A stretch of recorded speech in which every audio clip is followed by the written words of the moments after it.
नमस्कार, capital TV की special story देख रहे हैं आप और मैं हूं आपके साथ रोहित कुमार। मुस्लिम कट्टरपंथी हिंदुओं को चिढ़ाने, उन्हें परेशान करने और उनकी आस्था को ठेस पहुंचाने का कोई मौका नहीं छोड़ते।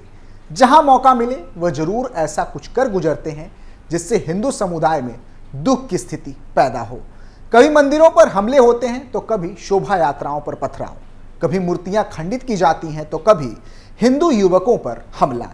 बीते सालों में ऐसी कई घटनाएं घटित हुई हैं जिसने कट्टरपंथियों का असली चेहरा सबके सामने लाकर रख दिया है। हाल ही में यूपी के रामपुर में भी कुछ ऐसा ही देखने को मिला, जिसकी वजह से दो समुदाय आमने सामने आ गए। क्या है यूपी के रामपुर से जुड़ी ये पूरी खबर, बात करेंगे आज की स्पेशल स्टोरी में। रामपुर में शर्मनाक हरकत, हनुमान जी की प्रतिमा की खंडित, मदरसे के छात्रों पर लगा आरोप, इलाके में मच गया हड़कंप। पूरी घटना यूपी के रामपुर से जुड़ा है, जहां हनुमान जी की प्रतिमा क्षतिग्रस्त होने से पूरे इलाके में तनाव फैल गया, जिसका आरोप मदरसे के छात्रों पर लगा है। हनुमान जी की मूर्ति टूटने के बाद मौके पर पहुंचे हिंदू संगठनों से जुड़े लोगों ने जमकर हंगामा किया, जिसके बाद इलाके में तनाव फैल गया। बताया जा रहा है कि हिंदू संगठन से जुड़े व्यक्ति ने मूर्ति को तोड़ते हुए देखा और विरोध किया, जिसके बाद उसे तोड़ने वाले भाग खड़े हुए। इस बीच हल्ला मचते ही मुस्लिमों की भीड़ मौके पर जुट गई। वहीं किसी ने इसकी सूचना पुलिस और प्रशासन को दी, जिसके बाद मौके पर भारी पुलिस बल और स्थानीय विधायक आकाश सक्सेना भी पहुंच गए। लोगों ने आरोपितों पर कार्रवाई की मांग की है। मीडिया रिपोर्ट्स के मुताबिक सिविल लाइंस थाना क्षेत्र के पनवड़िया में स्थित नुमाइश मैदान में बने रामायण पार्क पर, जहां मदरसे में पढ़ने वाले लड़कों ने हनुमान जी की मूर्ति खंडित कर दी। इसकी जानकारी मिलने पर हिंदू संगठन के लोगों ने हंगामा किया। सूचना पर 3 थानों की फोर्स के साथ पुलिस अफसर पहुंच गए। विधायक आकाश सक्सेना भी मौके पर पहुंचे और कड़ी कार्रवाई की मांग कर दी। यह घटना बुधवार यानी कि 26 जून 2024 की है।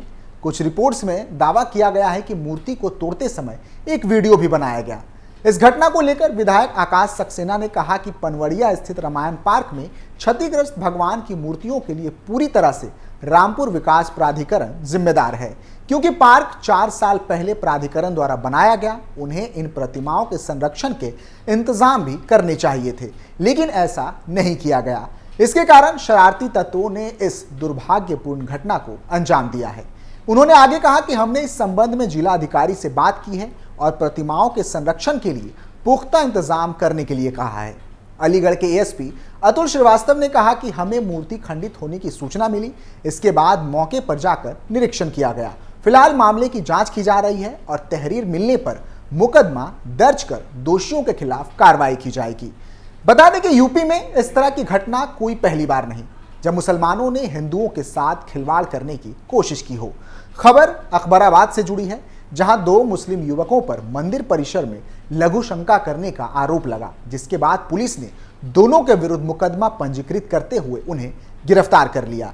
जानकारी के लिए बता दें कि कस्बे में जिला सहकारी बैंक के सामने आदित्य नारायण मंदिर स्थापित है। इसमें प्रभु श्री राम की प्रतिमा लगी है। मामले में भाजपा कार्यकर्ता प्रशांत कुमार ने मुकदमा पंजीकृत कराया है। इसमें कहा गया है कि बुधवार सुबह को 9 बजे कस्बा निवासी सोहेल और इरफान मंदिर की दीवार फांद कर अंदर घुसे और श्री राम मंदिर के पास लघु शंका करने लगे। इसी दौरान पूजा करने आए कुछ लोगों ने इन्हें देखा। टोकने पर दोनों भाग खड़े हुए। आरोपितों ने हिंदू समाज की भावनाओं को ठेस पहुंचाई है। इस संबंध में सीओ राजीव द्विवेदी ने बताया कि दोनों युवकों के विरुद्ध मुकदमा पंजीकृत कर लिया गया है। दोनों को गिरफ्तारी भी हो चुकी है।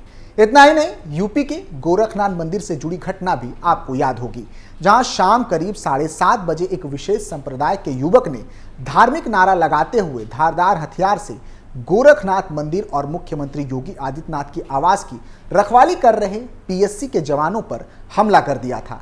मंदिर के मुख्य द्वार पर हुई इस सनसनीखेज घटना के बाद श्रद्धालुओं से भरे मंदिर परिसर में अफरा तफरी मच गई और इसके बाद पुलिस कर्मियों ने आरोपी को धर दबोचा था। मीडिया रिपोर्ट्स के मुताबिक इस हमले के बाद पुलिस अलर्ट हो गई थी और पुलिस को युवक के साथ और लोगों के जाने की आशंका थी और इसके बाद मंदिर परिसर को सील करने के बाद तलाशी अभियान शुरू किया गया।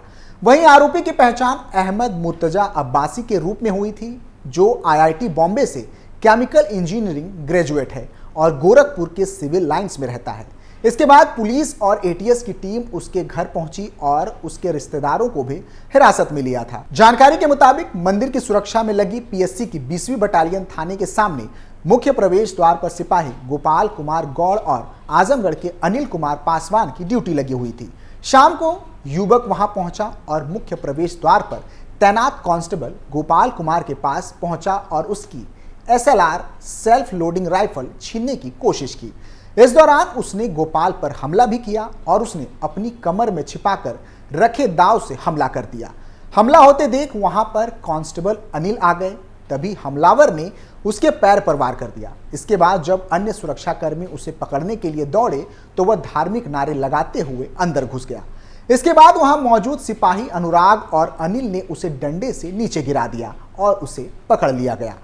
गोरखनाथ मंदिर में हमले की जानकारी के बाद पुलिस अधिकारी मौके पर पहुंचे और वहां से उन्होंने पुलिस कर्मियों को गोरखनाथ अस्पताल में इलाज के लिए भेजा और उन्हें जिला अस्पताल रेफर करवाया। इसके बाद ASP विपिन टाडा सिपाहियों और हमलावर को जिला अस्पताल ले जाया गया, जहां से उन्हें मेडिकल कॉलेज भेज दिया गया। इस मामले को लेकर पुलिस का कहना था कि घायल सैनिकों और हमलावर को मेडिकल कॉलेज में भर्ती कराया गया है और अभी हमलावर को चोट लगने के कारण उससे पूछताछ नहीं की जा सकी है। बता दें कि गोरखनाथ मंदिर में 3 अप्रैल को PSC जवानों पर जानलेवा हमला करने की वारदात के बाद पूरे उत्तर प्रदेश में हाई अलर्ट जारी किया गया था। राज्य के सभी धार्मिक स्थलों की सुरक्षा बढ़ा दी गई थी। लखनऊ में भी सुरक्षा व्यवस्था और मजबूत कर दी गई थी। मुख्यमंत्री कार्यालय, लोक भवन और CM आवास में हर आने जाने वालों की तलाशी की जा रही थी। गौरतलब है कि गोरखपुर के गोरखनाथ मंदिर में 3 अप्रैल को मुर्तजा अब्बासी ने सुरक्षा में तैनात PSC कर्मियों पर धारदार हथियार से हमला किया था। हमले में सुरक्षा कर्मी घायल हो गए थे। इस घटना के बाद पूरे राज्य में हड़कंप मच गया था। यूपी सरकार ने इसे आतंकी साजिश करार देते हुए जांच ATS को सौंप दी थी। अब जांच में चौंकाने वाले खुलासे भी सामने आए थे। हमलावर मुर्तजा जाकिर नायक का फॉलोअर था और नेपाल समेत यूपी के कई मंदिरों की रेकी कर चुका था। बॉम्बे IIT से मैकेनिकल इंजीनियरिंग की पढ़ाई कर चुके मुर्तजा के पास से कई धार्मिक स्थलों के नक्शे भी बरामद हुए थे। इसी को लेकर वाराणसी स्थित काशी विश्वनाथ मंदिर, मथुरा, अयोध्या में चौकसी बढ़ा दी गई थी। मुख्यमंत्री योगी आदित्यनाथ की सुरक्षा को देखते हुए राजधानी स्थित CM कार्यालय, लोक भवन और CM हाउस की भी सुरक्षा बढ़ाई गई थी। लोक भवन में हर आने जाने वालों की चेकिंग की जा रही थी। वहीं शहर की हर गाड़ी की भी चेकिंग की जा रही थी। शहर के VVIP इलाके में 5 कालीदास स्थित CM आवास में सिर्फ उसी को जाने दिया जा रहा था जिसको CM आवास से बुलाया गया हो। DCP सेंट्रल अपर्णा कौशिक ने बताया कि वो खुद पुलिस कर्मियों के साथ पैदल गश्त लगा रही हैं। संवेदनशील इलाकों और हाई सिक्योरिटी जोन में सुरक्षा व्यवस्था और मजबूत कर दी गई है। उन्होंने आगे बताया था कि हर संदिग्ध की सघन जांच की जा रही है। वहीं गोरखनाथ मंदिर में सुरक्षा कर्मियों पर हुए हमले के मामले में ATS की जांच अब गोरखपुर से आगे बढ़कर मुंबई और नेपाल तक जा पहुंची थी। सूत्रों के मुताबिक अब ATS के रिमांड के दौरान मुर्तजा कई खुलासे कर रहा था। मुर्तजा ने ATS के सामने वह खुद को अल्लाह का बंदा बताते हुए अल्लाह की राह में जान देने को कह रहा था। ATS ने मुर्तजा के घर तलाशी ली तो वहां से उन्हें कई धार्मिक स्थलों के नक्शे, पेन ड्राइव व लैपटॉप भी बरामद हुए। मुर्तजा ने बताया था कि उसके सॉफ्टवेयर बनाने के लिए लैपटॉप खरीदा था, लेकिन जांच में सामने आया कि लैपटॉप में वो जाकिर नायक व सीरिया से जुड़े वीडियो दिखता था। यही नहीं, पेन ड्राइव से भी कई आपत्तिजनक सबूत भी मिले जिन्हें अभी तक ATS ने साझा नहीं किया है। यूपी ATS को मुर्तजा से जुड़े ऐसे कई सबूत मिले जो मुंबई से जुड़ रहे हैं। मुर्तजा ने मुंबई से मैकेनिकल इंजीनियरिंग की पढ़ाई की थी। यही नहीं, मुंबई में ही उसने एक निजी कंपनी में नौकरी भी की थी। हालांकि वह अपने ऑफिस काफी कम जाता था, जिसके कारणवश 10 महीने बाद ही उसने नौकरी छोड़ दी थी। इसके बाद उसने गुजरात के जामनगर में नौकरी की, लेकिन वहां भी उसने 3 साल के बाद नौकरी छोड़ दी। यूपी ATS मुंबई रवाना हो चुकी है। मुंबई में ATS नवी मुंबई के सानपाड़ा इलाके में मुर्तजा से जुड़े सबूत इकट्ठा कर रही है।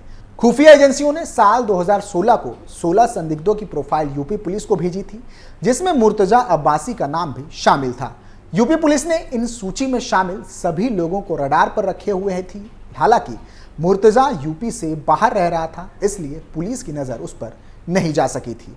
फिलहाल के लिए इतना ही। आप देखते रहिए कैपिटल टीवी उत्तर प्रदेश। नमस्कार।